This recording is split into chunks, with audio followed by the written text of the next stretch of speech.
ലോകം ഒരിക്കൽ കൂടി ഞെട്ടിയത് ഒരു വാചകത്തിലൂടെയായിരുന്നു. ഗ്രീൻലാൻഡ് അമേരിക്കയ്ക്ക് വേണം. ഡൊണാൾഡ് ട്രംപ് പറഞ്ഞ ആ വാക്കുകൾ ആദ്യം ആളുകൾ ചിരിച്ചു തള്ളിയെങ്കിലും ആ ചിരിയുടെ പിന്നിൽ ഒരു ഭയമുണ്ടായിരുന്നു. കാരണം അതൊരു തമാശയായിരുന്നില്ല, മറിച്ച് ഒരു സൂചനയായിരുന്നു. ലോകം അടുത്തതായി ഏത് ദിശയിലേക്ക് പോകുമെന്ന സൂചന. മഞ്ഞിനടിയിൽ കിടക്കുന്ന ഒരു ദ്വീപ് വീണ്ടും ലോകശക്തികളുടെ കണ്ണിൽപ്പെടുകയാണ്. പക്ഷെ ഇതാദ്യമായല്ല. ചരിത്രം പരിശോധിച്ചാൽ ഗ്രീൻലാൻഡ് എന്നും അങ്ങനെ തന്നെയായിരുന്നു. നിശബ്ദമായി കിടന്ന് മറ്റുള്ളവരുടെ ആഗ്രഹങ്ങൾക്ക് വിധേയമായൊരു ഭൂമി.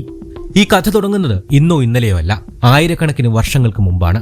ലോകമാപ്പ് പോലും ഇല്ലാതിരുന്ന കാലത്ത്. അപ്പോൾ ഗ്രീൻലാൻഡിൽ ജീവിച്ചിരുന്നത് ഇനുയിറ്റ് ഗോത്രക്കാരാണ്. മഞ്ഞിനെ ശത്രുവായി കാണാതെ സുഹൃത്താക്കി മാറ്റിയ ഒരു കൂട്ടം മനുഷ്യർ. മഞ്ഞിൽ നിന്ന് വീടുണ്ടാക്കി, കടലിൽ നിന്നും ഭക്ഷണം കണ്ടെത്തി, പ്രകൃതിയെ ജയിക്കണമെന്ന ചിന്ത പോലുമില്ലാതെ അതിനൊപ്പം ജീവിച്ച മനുഷ്യർ. ലോകത്തിന് അവരെ അറിയില്ലായിരുന്നു. പക്ഷേ അവർക്ക് ലോകം വേണ്ടിയിരുന്നില്ല. അങ്ങനെ സ്വൈരി വിഹാരം നടത്തിയ ഒരു കൂട്ടം മനുഷ്യരുടെ അനിശബ്ദ ജീവിതത്തിലേക്കാണ് വടക്കൻ കടലിൽ നിന്നും അശനിവാദം പോൽ ഒരു മനുഷ്യൻ എത്തിച്ചേർന്നത്, Eric the red.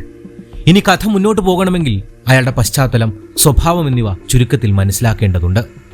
Eric the red എന്ന പേര് കേൾക്കുമ്പോൾ തന്നെ അയാളെ ഒരു സാധാരണ പര്യവേഷകനായി മാത്രം കാണാനാകില്ല.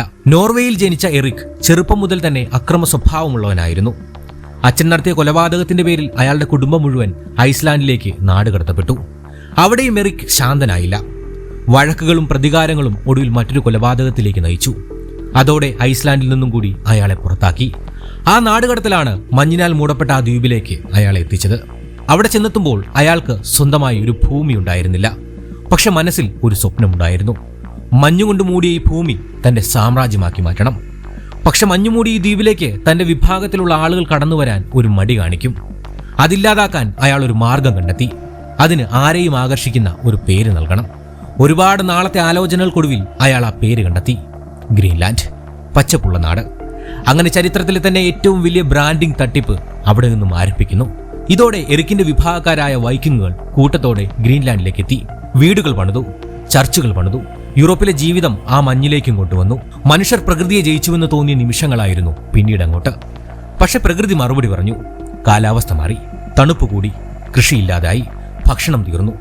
അതേസമയം കാലങ്ങളായി അവിടെ വസിച്ചിരുന്ന ഇനുയിറ്റുകൾ അതിനെയെല്ലാം അതിജീവിച്ചു. കാരണം അവർ പഠിച്ചത് ജീവിക്കാനായിരുന്നു, കീഴടക്കാനല്ല. വൈക്കിങ്ങൾ പഠിക്കാൻ തയ്യാറായില്ല. അതുതന്നെയായിരുന്നു അവരുടെ പതനത്തിന് കാരണവും. അതിന്റെ എല്ലാം അവശേഷിപ്പുകളായി അവരുടെ വീടുകളും പള്ളികളും മാറി. ഗ്രീൻലാൻഡ് ആദ്യമായി മനുഷ്യന്റെ അഹങ്കാരത്തെ മഞ്ഞിനടിയിൽ അടക്കം ചെയ്തു. പിന്നീട് ഈ ഭൂമി ഡെൻമാർക്കിന്റെ കൈകളിലെത്തി, കോളനിയായി മാറി. ഇനീറ്റുകളുടെ ഭാഷയും സംസ്കാരവും ഇല്ലാതാക്കാൻ ശ്രമങ്ങൾ നടന്നു. മഞ്ഞിന്റെ തണുപ്പിനേക്കാൾ കഠിനമായ ഭരണമായിരുന്നു അത്. എന്നാൽ ലോകം ഗ്രീൻലാൻഡിനെ ശരിക്കും ശ്രദ്ധിച്ചത് രണ്ടാം ലോക മഹായുദ്ധത്തിലാണ്. യൂറോപ്പും അമേരിക്കയും തമ്മിലുള്ള ആകാശപാതയുടെ നടുവിൽ കിടക്കുന്ന ഈ ഭൂമി സഡൻലി സൈനികമായി വിലപ്പെട്ടതായി. അമേരിക്ക അവിടെ താവളങ്ങൾ സ്ഥാപിച്ചു. അപ്പോൾ മുതൽ ഗ്രീൻലാൻഡ് ഒരു ദ്വീപ് മാത്രമല്ല, ഒരു സ്ട്രാറ്റജിക് കീയും കൂടിയായി. ഇന്ന് മഞ്ഞുരുകുന്നു.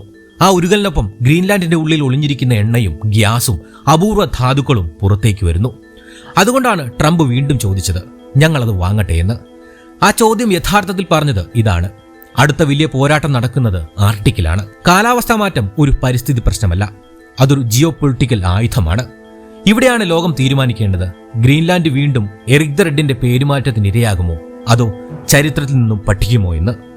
ഡെൻമാർക്കും നാറ്റോ രാജ്യങ്ങളും ഇനി മൗനം പാലിച്ചാൽ മഞ്ഞുരുകുന്നതിന് മുമ്പ് തന്നെ അധികാരങ്ങൾ മാറിയേക്കാം. ഗ്രീൻലാൻഡിന്റെ സുരക്ഷ, അവിടുത്തെ ജനതയുടെ അവകാശം, ആർട്ടിക് മേഖലയിലെ അന്താരാഷ്ട്ര നിയമങ്ങൾ, ഇതെല്ലാം ഉറപ്പാക്കാൻ ശക്തമായ രാഷ്ട്രീയ നിലപാട് വേണം. അല്ലെങ്കിൽ ലോകം അടുത്തതായി കാണുക മഞ്ഞിടിയിൽ മറഞ്ഞുകിടക്കുന്ന ഒരു പുതിയ യുദ്ധത്തിന്റെ തുടക്കമായിരിക്കും. അങ്ങനെ ഇന്ന് ട്രംപിന്റെ വാക്കുകളിൽ നിന്നും തുടങ്ങുന്ന ഈ കഥ നമ്മെ എത്തിക്കുന്നത് ആയിരക്കണക്കിന് വർഷങ്ങൾ പഴയ ഒരു സത്യത്തിലേക്കാണ്. ഗ്രീൻലാൻഡ് ഒരിക്കലും വെറും ഒരു ഭൂമിയായിരുന്നില്ല, അത് മനുഷ്യന്റെ ആഗ്രഹങ്ങൾ പരീക്ഷിക്കുന്ന ഒരു വേദിയായിരുന്നു. ഇന്നും അതുതന്നെ. ലോകം ഇതിൽ നിന്നുമെല്ലാം പഠിക്കുമോ എന്നറിയില്ല, അതോ വീണ്ടും അതേ തെറ്റ് ആവർത്തിക്കുമോ എന്നതാണ് ഇനി ബാക്കി. മറ്റൊരു വീഡിയോയുമായി ഇനിയും വരാം. ചാനൽ സബ്സ്ക്രൈബ് ചെയ്യാത്തവർ അത് ചെയ്ത് ഞങ്ങളെ ഒന്ന് സഹായിക്കണം.